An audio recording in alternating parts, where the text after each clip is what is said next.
Welcome to the Animation Industry Podcast. My name is Terry, and I spent the entire day drawing butts.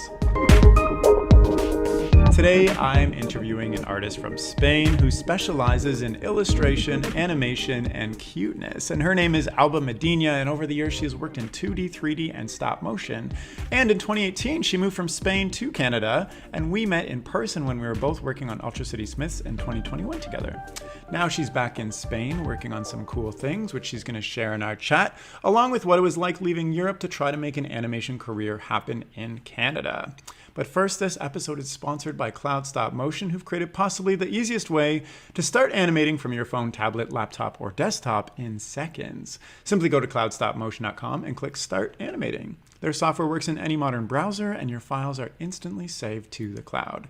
The best part is that they are completely free to use, up to 500 megabytes of storage, which is actually quite a lot. And they're especially useful if you're teaching a class, since you can create an organization account, which comes with 2 gigabytes of free storage as standard and allows the creation of unlimited student groups and profiles, all of whose projects and work you can view for yourself from your admin account.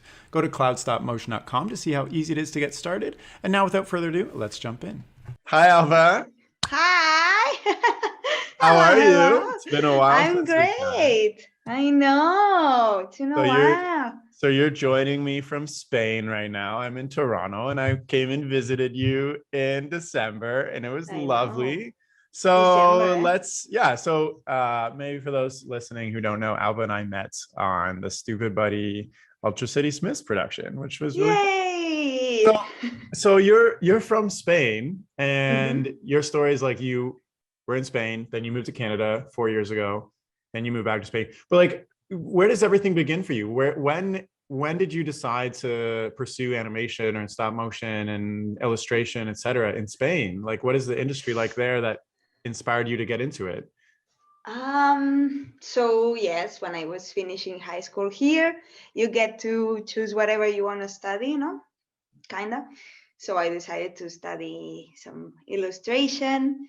And then when I was finishing illustration, I made a 2D animation just to try. And that was so cool that I was like, okay, let's study animation. And then I started studying animation. And then in those years, I also did some stop motion. And it was so cool that I did stop motion short film at the end of those studies. This is in college, right? Yeah, so it was like 2 colleges, kind of. So like young Alba coming out of high school being like, I want to study illustration. And then you tried to do a 2D animation and you were like, oh, cancel illustration. We're doing animation now. Yeah, like, kind of. Was there any pushback? Like, what is the industry like in Spain to be like, this is a super career for me to get into? Like, because even in Canada, like there's a lot of, it's so funny. When I went to Sheridan College, the first day with orientation, all the parents come in and all their questions are like, can my son or daughter like actually get a career? Like, I'm really nervous about this. I'm trying to push them into like engineering, but like, and the first day is just to like convince parents that there's a career in animation. Like, is it in like in Spain? What is the industry like that you were like, yeah, I'm gonna do this? I would say it's the opposite that you just said. Someone came in. It's okay. Yeah, when you start these kind of studies, both animation and illustration, everything they're telling you, the teachers, is like, guys, you're not gonna make money, you're not gonna be a star, like, at least not in Spain. Yeah, like if you get out of here, maybe, but in Spain it's gonna be like, if you want to do this, it's because you love this, not because you want to make business. You know what I mean, right? So they were all very, very clear on this. Like, don't come here to make business, because that's not happening. So you made a 2D animation, and what gave you and you loved it, what gave you the confidence to be like, I'm going to disregard all the advice these teachers are giving me to not go into animation and do it anyways? I guess that's tough. Yeah. Well, it's a little bit how Spain goes in general, I would say. And that's the other thing, that many of us, we have like different education from our parents, but my parents will always tell me like, I will just do whatever you like. Like you just do whatever you like. Don't spend all your life just working at something you don't enjoy, because that's what we did and we don't like it. So you try and find a job that you actually like. That's why I was like, okay, I like this, I Amazing. think. Amazing. I love that they pushed you to find something you like. Interesting. Did seeing your parents, like what you said, that like seeing them pursue something that they weren't super interested in inspire you more to pursue something you're interested in? I guess, yeah. I guess so. They were always very interested in showing me all the cultural stuff around the world. Like, culture is awesome. If you can be into this in many ways, that's the best you can do, kinda. So that's Nice. what I got. Nice. Amazing. So, okay. So I want to hear more about your story, but like maybe fast forward a bit now and like thinking about, Alba, I don't know, what, 10, 15 years later or something like that from high school, where you actively pursued something you were interested in and got to work on some cool projects. Like, do you have any regrets or things that you wish you did differently? Because like you said, the industry in Spain is not like the States or Canada, for instance. Uh-huh. No. I'm very, very happy Oh, good. with all those years and all the teachers. Like, that was the best part of everything. The teachers I had, they are all the best. So Yeah. I'm very, very grateful for that. That's why I like it. Nice. So you're studying animation, you try out some stop motion, and then what? Like, did you graduate and then And then we decide to go to Canada. Like, yeah. okay, I finished my studies. Let's go to Canada. Let's try something there. So you came to Canada specifically because of animation, or just because you're like, let's move to Canada because it's really cold? Yes, it was second option. Yeah, I came to Canada with my partner. We wanted to move somewhere, and we had the opportunity to go there, so it was a kind little bit easier for us. Yeah, it was just to try something else.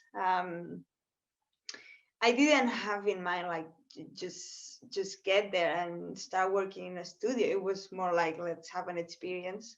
Yeah. But then I was so lucky to meet all of you. Like, for starters, Crystal, and then Evan, and then everyone else. So But you graduated and immediately moved to Canada.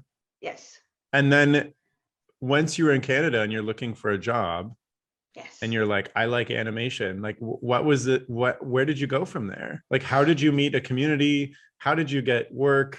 Because like, Yes. it's hard enough as a Canadian to do those things. And Yes. then somebody who's from Barcelona, who like, I don't know, did you speak English at the time? Like to move to Canada and be like, all right, I'm starting from scratch with culture and home Yes. and income and animation. Like, how did that go? Yeah, I know how. I don't know how that go. Yeah, it was pretty crazy. So the thing is that once we got there, I just started working as anything, like nothing related to animation or illustration or any of those. I was at a bakery because that was the easiest to find, and it was great. But while I was at the bakery, I was looking for all these other kind of jobs: illustration, design, animation, whatever, all of those. Yeah. And I had no answers from nobody. Like, were But you then, applying on like LinkedIn or like Indeed or all these yeah, places? And yeah, you had like your portfolio together and a yeah. resume. And why do you like no, but like you were applying like all the time? I was applying for a very long time. Yes, How yes. was that? Well, it's horrible. Like any other job finding, it's the worst. But Yeah. it was okay because I had a job and my life was fine and no complaining, right? Yeah. But then I found this, how is it called? That fair, like animation A job fair. fair or like animation, like Taffy, are you thinking of? Taffy, yeah, Yeah, that one. okay. I Toronto saw Arts and that. Animation Festival International. Yeah. Exactly. They That one. run like animation conference, like animation screenings and like Mhm. job fairs. and like Exactly. portfolio reviews and stuff. Yeah, they're great. That's how this podcast started, from Taffy. There you Yeah. go.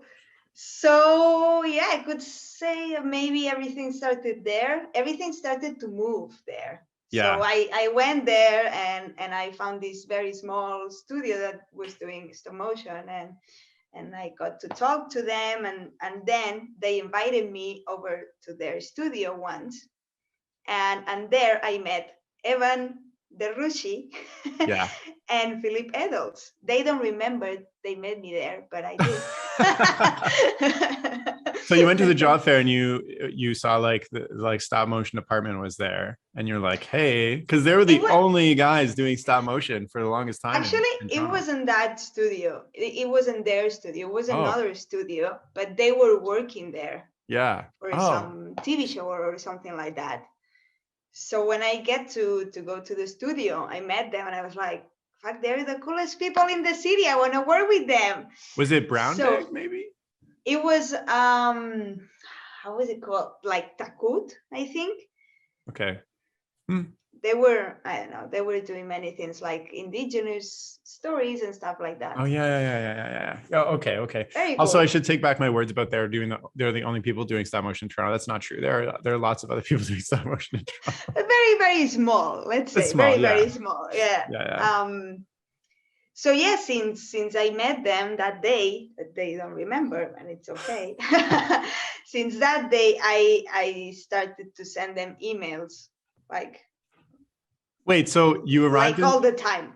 so you arrived in Canada. How long before you went to the Taffy conference? Like, were you applying for years or like months or like weeks? Like, Um, I'm just curious because I'm just wondering. There's probably some people listening thinking about like, I want to move countries to come to another place. Like, what are my expectations of finding something? the thing is that when I got to Canada, I didn't have any visa, like to work, to be able to work. So I had to do all the visa stuff before being able to work. Yeah. And since I arrived till I was able to work, maybe it was, I don't know, a year and a half or something like that. What? So Or a year? I don't you weren't know. working for a whole year. Well, I was doing some other things, but not like in a Yeah. job, no. And that was very bad. Like Yeah. I would recommend anybody who wants to move to another country, if you can, find something to do before arriving to Yeah. that place, because yeah, it's a little bit. Totally. And Canada's not cheap either. Exactly. Yeah, that's the thing. I was doing some other things, but it was very like Yeah. not a job, like just Yeah. different So a things. year passes, you finally get your visas, then you start working at a bakery. And then how much time between the bakery and like meeting stop motion department pass? Do you think you applied for like 100 different positions? Actually, yes. Yeah, yeah, like that. Actually, I met them before starting at the bakery. Oh, And then I was working at the bakery, and then I kept sending emails to Evan all the time. yeah. What are you saying? Like, hi. Like, hi, it's me again.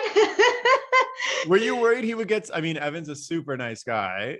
But were you worried he was going to get sick of you? Like you were like, Yeah, of course, yeah, of but you're like, course. I don't care. Like I know I want to work with them so much. Like I Yeah. know that for sure. That's exactly the people I want to work with. So until they say no, I'm gonna keep pushing. Yeah. And Wow. that was good because one day I got a call from Evan asking me if I wanted to join that thing, But that that was project. so, but still I'm assuming years had passed before you got that call and you meeting them. So Yes, that's crazy. Did yes. you find any animation or design related jobs in the meantime while you were working at the bakery and before starting at Stupid Buddy? Yes, I was doing small videos. Oh, okay, Yeah, okay. Wow. yeah, I was, but not for anybody, but for friends and stuff like that. Yeah. Yeah. Oh my goodness. So then like were you intimidated to start on a like TV show when Very much. yeah, okay, tell me about that. So you're Very like, I really much. want to work with these guys. I'm gonna hound them forever. And Yes. then they need somebody, so I'm going to jump on. Yes. Yes. I was so scared of it, but I was so ready Yeah. because that's all I was thinking about all that time. But I remember exactly the phone call with Evan that day, that he was like, "Hey, is this Alba?" I was like, "Yes." The crazy one from all those emails. Yeah, it's me.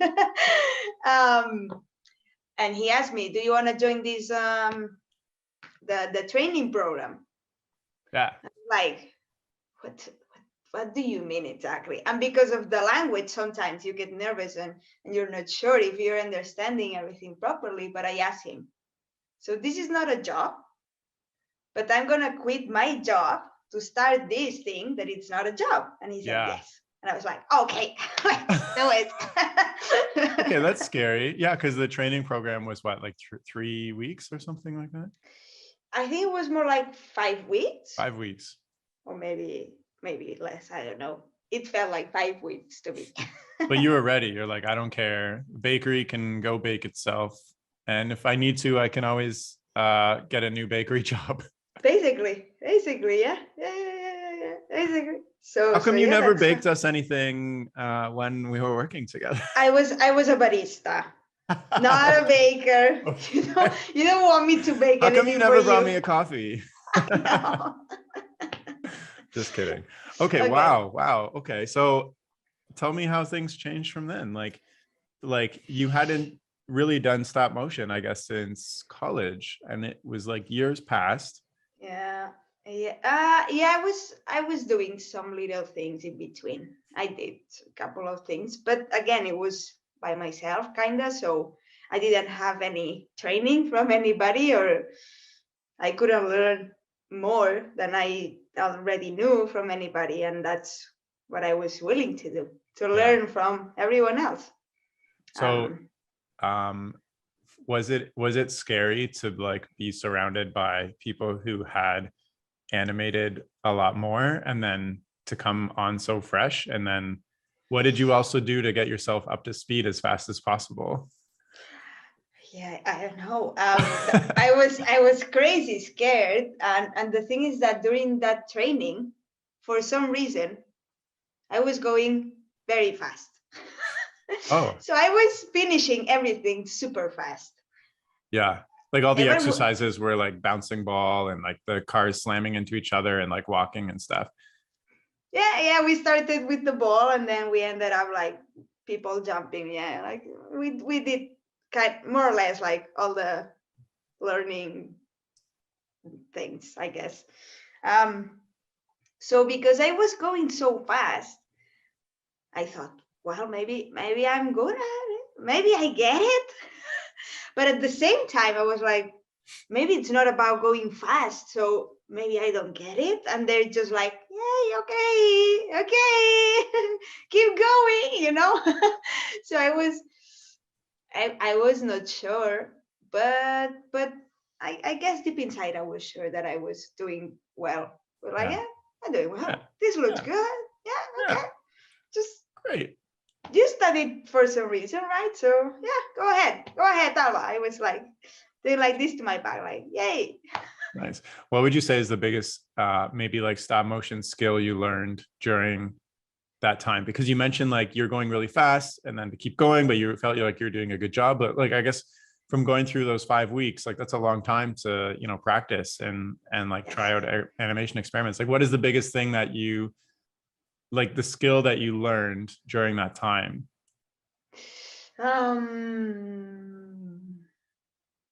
I don't know.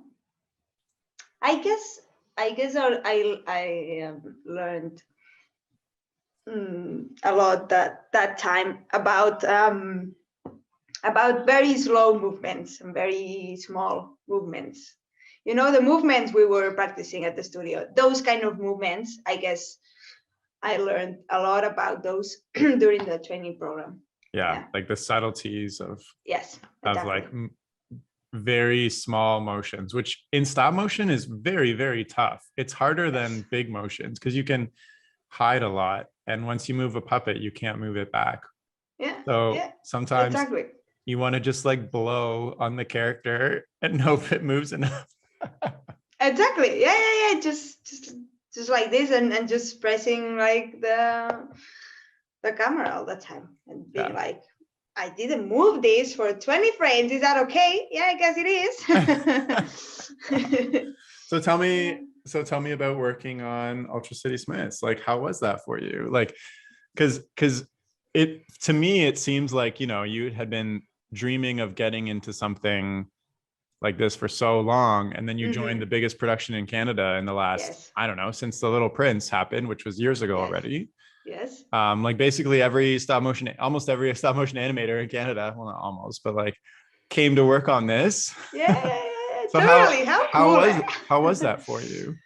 It was the best for many reasons. It was the best Yeah. for basically for meeting everybody. That was the best part for me, and I guess for everybody as well. But meeting all those people was awesome. Um, but and then animation wise, it was okay. It was very good, but I got many frustration moments for sure. Like with animating and whatnot. With animating and with some of the directions. Okay, yeah. Did you I guess like one thing that I really had to learn from the start was like, this is not my production. Like, cause like I'd be like, I want to animate it this way with like whimsical and wacky, and Yeah. then the director would come in and be like, delete that and start over because I Yes. want it done like this. And I was like, no, it looked so good. And then I'd have to redo it. Yeah. And just like learning what the director specifically, like his vision and what he wanted, was like Yeah. a challenge for me at the start. And there, like for me, there was like a specific moment where, because like the style of the show is very subtle animation, very realistic versus like cartoony. And I remember one time I was on set just being like, you know what, I'm not going to do any big movements, I'm just going to barely move things, and like Yeah. if he likes it then he likes it, and if not, I don't know what to do. And he came in and he was like, this is perfect, and I was like, okay, I think I get this now. Yes. And from Yes. like that time for me, Yes. like things went a lot smoother and easier, and I didn't feel like I was fighting the Yeah. puppets or like the direction the whole time. So like how was that for you? Is that kind of you're Yeah. like nodding your head? That's exactly what I meant. Yes. Yeah. Kinda. Yeah. I think. Yeah. Communication was very good in many times, and not that good many other times. I Would you guess say, is just what I'm I mean. asking because you mentioned earlier the language is sometimes a barrier, because like for me, especially when it comes to art, language is already a barrier because you're trying to like take something out of your brain and explain it to somebody, and if you don't explain with the right words, like, oh, that looks too silly, like what does that mean, like Uh-huh. maybe pull down their arms or something. Did you feel that language was a barrier for you in getting feedback sometimes because you like I guess that because it was my third or fourth year in Canada, I was not embarrassed, or I was not feeling any, like I was just asking for everything all the time, because I remember when I got to Canada that I was a little bit like, I yeah don't know if I understood, but I'm not gonna ask. Like, I don't know, like yeah feeling all shy. But then during those years, I was like, yeah, I'm just gonna ask. Like, did you mean this or not? right. So I thought it would be a barrier, but it wasn't. And in case I had a doubt with what the director said, I would ask somebody else, like, do you think that means that? Yeah. And they And will then be, yeah. And cross I'm your like, fingers. cool. Yeah. So like I guess, you know, wrapping up the whole experience, like, you know, you said you learned a lot about subtleties during the training phase, like then working on like such a hugely professional giant set puppet like TV production. What would you Uh-huh. say is the biggest thing you learned from that experience? Because like for myself, I went from being at the beginning being like, can I even animate? Like, why did they hire Yes. me? To the end being like, okay, I think I have a grasp on this. Like just from doing it every single day for like, what, we were working like 9, 10 hours or something. Yes. like I learned just to be a lot more comfortable. So like for you, what was the biggest thing learning in that? Yeah, I guess it's more or less what you said. It was learning how to be a part of a team that big. That was so different, so new to Yeah. me and to you as well, no? Yeah. But that was so cool. That was so interesting. I remember like first day or second day even get coming into the studio and being like, look Right? at those machines! Like someone is moving these machines, and then there are puppets here, and what the hell? But how cool! Yeah. And learning how everybody is doing their own job and how everything works together. That was a great learning. Nice. I would also always try to ask everybody there, like, what are you doing here? Who are you? And What how are you come you doing here? Who are you? do you work here? You, Do yeah, I right. gotta call someone? No. But yeah, learning from everybody, not just not just the animators, but everybody else. Nice, amazing. And like for me, a big thing was like I never knew I would become so super friends with the whole the whole team. Like after production, us just like hanging out on the beach or like going to the park was just so nice. That was the best. I felt like I've never really been in a working environment where all of our interests are so similar and our personalities are so similar. It was very, I liked Yes. it a lot. Yes, I So agree. yeah. So tell me about your decision to move back to Spain after, this production wrapped up, because, I know. there, like the production wrapped up and like everybody's really excited and like everybody's really waiting for the next thing to come around and blah, blah, blah. And then you move back to Spain. I'm like, okay, bye. It was Yeah. great, Right. but Bye. so I think I made the decision to come back here before starting at the studio. Mm, Um, or right before I knew I was starting or something like that. And that's the thing, that we left Canada right at the moment that we were having the best fucking life in Canada. Like everything was great. We had awesome friends, awesome jobs. We were babysitting all these dogs. Like it was yeah. the best.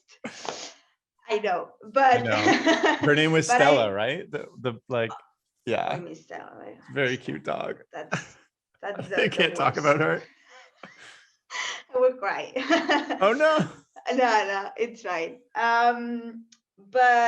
But I had the feeling that I was missing something, that it was so strong, that it was just being here, Yeah. and also because I didn't want to be waiting for the next thing to come, because I felt like I have been waiting all those years in Canada for that. I was Yeah. like, okay, I'm not gonna be waiting again. Like I got what I wanted. I got this dream job and I got these dream friends. That's what I came to look for. Yeah. Now I got it. Now I can live okay. Like I didn't want to leave Canada feeling all sad and whatever. Like I wanna be able to come back anytime I want and just be there with all of you and working with all of you if I want to. But right now, I really had this feeling of being here again, and also since COVID and all Of that, course. that it was like I need to be home for a while, and then we'll see what happens. Yeah, and I also think I felt that at various points in my life too, where I just feel like I'm waiting on opportunities that sometimes they come, sometimes they don't, and I'm like, why Hmm. don't I take more control of my own career path Hmm. and like try to make things happen for myself and actually go where I want instead of, something random comes up and I'm pulled in that direction. So, if, for instance, like a big production comes here again, would you move back would you be like, all right, I'm coming back to Canada for a bit and like to work on this? Or If are you, I guess my next question, well, answer that first. so, if that big production is bigger or more exciting than what I'm doing here, then Hmm. yes. If what I'm doing here is awesome for me right now, then maybe not. So Yeah. it would depend on whatever I'm doing here. So Interesting. That makes sense. So you purposely moved back to Spain because you felt you were missing it, and also to take a little bit more control of your career. Like, how are you strategizing to do that in the realm of stop motion? Because stop motion is such a, like, it ebbs and flows. Like when it comes in a wave, you jump on and then it might go away for years, you know? So like, Yes. how are you intentionally creating a career in this in Spain as well? Yes. I'm actually very open to to many other things. Like I'm not just focused on stop motion right now. I'm open to other things, and that's also what I wanted to Hmm. get when I came back here to Barcelona. Find new stuff. Like if I can be able to find stop motion projects that I like, that will be awesome. But if I find some other kind of things, awesome as well. What kind of other And things are you talking about? so right now I'm doing some illustration, which Ah, I also enjoy. yeah, But also I would like to try some theater, yeah. like Oh, like you acting yourself no, or producing? not acting, but bringing some motion to a bigger scale Yeah, with moving people. with human beings. Oh, wow. Cool. I would like to try sets, like these Is kind of there things. is there a lot of live action and theater productions in Barcelona and Spain? Yes. Yeah. Oh, interesting. Yeah, and I'm very into those. Like I, before going to Canada, I would always go to the theater, and it's kind of the thing I like to do every week if I can, or every month Every if I week. can. Not every week, maybe some nana, but every month maybe. I Yeah. don't know, whatever it is. But Interesting. So your strategy now to take more control is like, I'm gonna open up, because I feel like there's like two types of stop motion people. There's like people that exclusively animate in stop motion, and they're like, uh-huh. I'm a stop motion animator, and they jump from contract to contract, usually in the Mhm. States where there's a lot more studios. And then there's people who like, I'm a jack of all trades. If I need to jump on and do puppets, I will. If I need to go to live action and do sets, I will. If I need to do illustration, I will. Like I'm like a mixed media type of person, which is so that you would describe yourself as that. So like my Yes. question in that is like, for the first person, by doing something so much all the time, they can master it much more quickly and then become like, you know, in demand that way. But when you're a jack of all trades, it's harder to master everything. Like, how do Yeah. you become like a master illustrator and like a master set person when, like, you know, a theater production Yes. comes around and you're like, here's my portfolio of stop motion and illustration. They're like, why would I hire Yes. you? Yes. You know? That's what's happening right now. Okay. They're like, yeah, cool what you do. That's very cute, but It's cute what because are it's you so asking for? small. Yes. Yeah, I don't know. I don't have the answer to that. I feel like I'm still looking for whatever Mhm. passionates me. So then, like, thinking back to young Alba, who discovered she liked 2D animation and had a dream to, was it a dream for animation or just to do what you enjoyed? Yes, just to do something I enjoyed. It was So, more like, like that. looking now, you're older, wiser, mature, experienced Alba. Okay. what is what has that changed at all? Like, are you still just like, what is your plan for the future, Alba? I feel I'm still a little bit in that point, like, yeah, just doing something I enjoy, but I feel that I still haven't found something I'm crazy about. Hmm. Not yet. Mm, it's something I like. All Yeah. those things I do, I like them, but I'm not crazy about them. That's the difference. So that's why I feel I'm still looking for Hmm. something to be crazy about. What? How will you know when you find something you're crazy about? I don't know. You tell me. How do you know? But what if it's like throat singing or like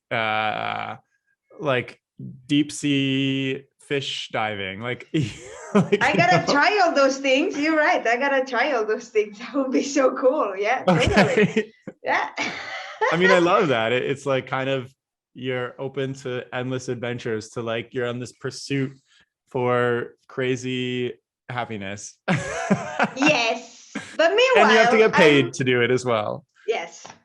Okay. But meanwhile, just do something you like, no? So is your plan more like, here I have all these skills in like stop motion and illustration, so I'm going to keep doing that, but and then now I'm going to pursue theater because I think that would be interesting. And then when you figure out that and you work in theater, you're like crossing your fingers that maybe this is like the thing.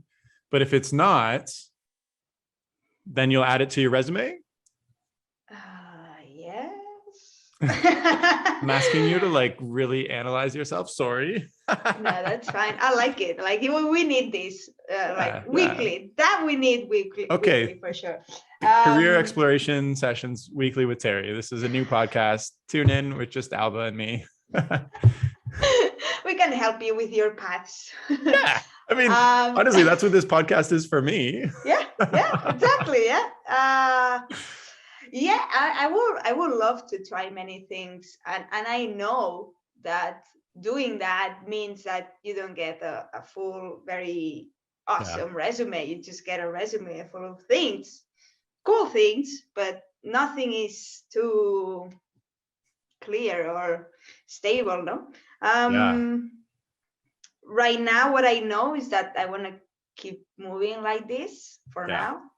And then if I find something, I would like to stay. But that's the thing, that when you do this artistic stuff that we do, it's never stable.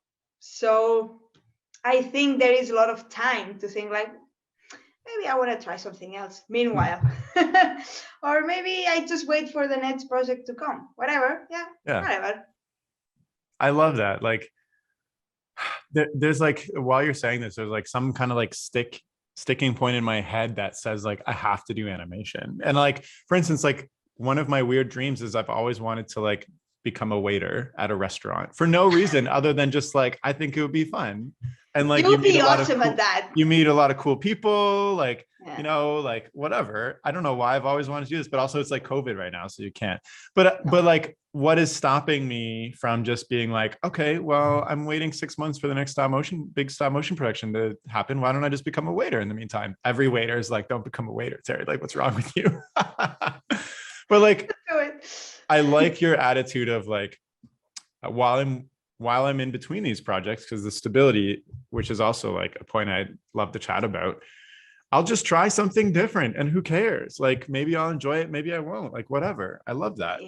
But also, okay, so one question I had for you is, you know, the stability thing, because like as an artist, you know, it's horrible. It's horrible. Yeah. Depending on what you're doing, of course, but stability can be a factor. And like, for instance, how do you find stability in the instability of this career? And then maybe if you feel comfortable, like, you know, how do you ask your partner to be like, listen, I'm just pursuing whatever all the time. And like, it's tough to put off some bigger stability life things because of this, I'm assuming. So I don't know what you would want to feel comfortable speaking to, or nothing, or all, like, I don't know, like, tell me. Yes, I don't know. Honestly, I'm one of these person that loves stability and loves to know what's going on all the time with everything around. Who are you? Are you here? And then I choose to start illustration. But I guess I learned how to combine all the other things of my life, like around these career choices. Like, okay, Alba, if you want to do projects, then be aware of that and try to how do you call it? Like, to make everything work around this. I know how to say it, but what I think is that definitely it can be something very positive to not be stable at a job. Meaning you can have your free time whenever you want, and you can do the other things whenever you want. Not whenever you want, but when this stops, you can, you can choose again. Yeah. I'm explaining myself very bad right now, but No, it what makes I mean sense. is It makes sense. you What you're can keep making choices. Yeah, what you're saying is actually the instability is a positive thing because you can It very can be. much control what you're doing with your time instead of being like, listen, I have to work a 9 to 5. I'm only free on weekends. And that's also when I get my errands and chores done. Like I'm doing laundry today, so we can't hang out. Yes, basically. Do you ever feel like one thing that I'm thinking about all the time is like, it would be amazing to like, have a house and like live one place and like car all these things. But like, I've had to put all of those things Yes. off Yes. to choose this career. So it's like a little bit of a give and take. Do you Yes. ever feel like that as well? Yes, actually, yeah, well, you know already, but we are right now we're in Barcelona city, downtown, but that's not our goal right Yeah. now. We're looking for a house like in a small town or whatever, away from the city, and then work from there. Yeah. And do all these things from there. And that's another thing, like every time you think about it, is like, well, but everything is happening in the city, not in a Yeah. small Yeah. town. Totally. And that's difficult, but I guess again you'll make it work Yeah. somehow, or you just adapt to that new life. Yeah. You just have a 2 hour commute. Whatever. Yay. Yeah. Fair. Well, Yeah. I mean, we've chatted about, where Alba started, how she came to Canada, worked her butt off to connect with people. Did you ever like, I'm just wondering, you worked so hard to connect with stop motion department and Evan and Phil. Were you also hounding other studios and people as well at the same time? Um, no, You just put not all your for eggs in this one basket. You're like, this is happening no matter kinda. what. Like, yeah, I sent emails to some other stop motion people for sure. For Kyla, Yeah. Oh as an example. no. You like Yeah. hounded Kyla forever. I think it was just once, but I Okay. was like, well, yeah, these girls seem nice and they're doing cool stuff. Yeah. But maybe I got a very sweet answer. Probably I got a very sweet answer from them, like, hi, sorry, no. Yeah. I had her on But then if you're listening, I had her on the podcast. She runs See You on the Moon. Yeah. Which is a stop motion production company in Toronto as well. and they're awesome as well. Yeah. But then doesn't matter that they didn't hire me, because then I met Kyle at the studio. Hey, yeah. So you hounded this company, you finally got to work with them, and then right as production is like wrapping up, you move back to Spain, and then you're doing illustration work. Yeah. And then for the future, it's just like, let's enjoy ourselves. We live once. And 100%. creativity is awesome. And I'm going to try a million things. It doesn't mean my creativity has to like fit in the box of like one thing, which I love. Is there anything else that you wanted to share, or that I don't know, maybe some advice for somebody who's listening and they're like, I want to pursue what Alba did. Like, I have this dream of like maybe moving to a different country and like, getting into the creative scene and all that stuff. I would say be very patient. Yeah. Very, very, very, very patient, and don't go like, how do you call it? Like, don't get upset if you don't get answers for months. It's okay. Yeah. Like, you can still be awesome at what you do.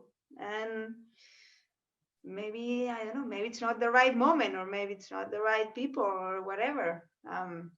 That's what I mean by saying that when I met Evan and Phil, I was like, these are the people. It's not that they're like the best. I don't know that, you know what I mean? Like, they're not Leica, okay, but they're the best people to work with, for sure. Yeah. That's what I felt when I met them. And that's when, like, maybe if I keep chasing this way, maybe I'll get the right thing and not be waiting for something that maybe never happens. I don't know. So I guess what you're saying is like, if you find some people that you feel really you connect with and they're on like the same wavelength that you're looking for, then go for it. Like, don't give up on these people. Like, don't go for something else because like, you know, if that's rare and will hopefully turn into something amazing. Yeah. I like that. Cool. Is there anything else you wanted to share, Alba? No, it's awesome to be here. I feel so important being in this podcast, Terry. Oh, thank you so much. Well, I'm so happy to chat with you. I've already known like most of everything you've said. But yeah, it's always good to connect and hear more and ask some big questions about life and career and just how to make things happen for your dreams. Exactly. Yeah. Amazing. Well, thank you so much for coming on the chat. Thank you. Thank you for having me. Of course. And if you're listening and you want to follow or reach out to Alba, you can do so by connecting with her on Instagram under Alba Medinyà, and I'll include that link in the description of this chat. And that's all for now. So thank you so much for listening. Yay. Okay, bye. Thank you, Terry.